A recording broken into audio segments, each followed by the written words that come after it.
Thousands remain without power in Hawaii after the state's worst flooding in at least 20 years. The flooded waters on Oahu's North Shore lifted cars and homes over the weekend, as damage estimates are expected to be around $1 billion. The National Guard assisted first responders in search and recovery efforts. More than 200 people have been rescued so far. Even though meteorologists say the worst of the storms is over, more rain is expected over the next few days, with the potential for more isolated flooding. And those people who live in Hawaii say visitors may want to hold off because of the flooding. 13 on your side's Micah Cho, who has personal connections to the islands, spoke with a Grand Rapids native living in one of the hardest hit areas. As you may know, I grew up in Michigan, but I was born in Honolulu and have family still living there.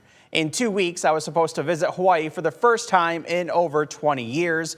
But over the weekend, my family and I canceled our trip due to the flooding across the islands. To get a better idea of the devastation going on, I talked with Clayton Vanderkolk, who now lives in Waialua. He described the small town on Oahu as a disaster area. While he once called Grand Rapids home, Clayton Vanderkolk has always felt a special connection towards Hawaii. Yeah, my parents had taught out on the Big Island before we were born. We grew up in the water. I like to surf. So 3 years ago, he and his family packed up their stuff and moved to Waialua on Oahu's North Shore.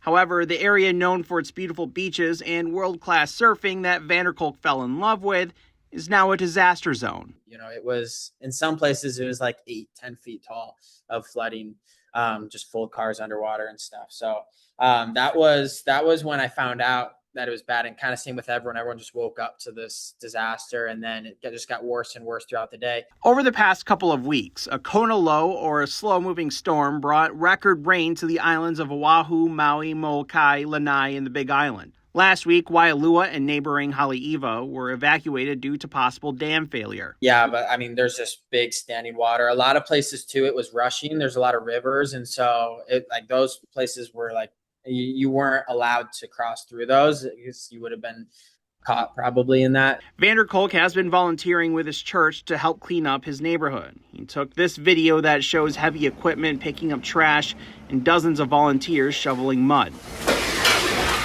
He says power to Waialua and Haleiwa should be back on soon, but for now, he adds, if you're planning on a North Shore vacation, now may not be the best time to visit. Yeah, it's so chaotic now with emergency vehicles coming in and out. People are still in bad situations. A lot of people here, we don't have water. You have to boil your water. There's no electricity. So there's trucks coming in with water, and anyone that's not doing anything immediately to help should just probably stay out. Yeah. North Shore Christian Fellowship, Vanderkolk's church, has set up a flood relief fund for those impacted by the storm. If you want to learn more, we'll have a link up on our website, 13onyourside.com. 13 on your side, I'm Micah Cho.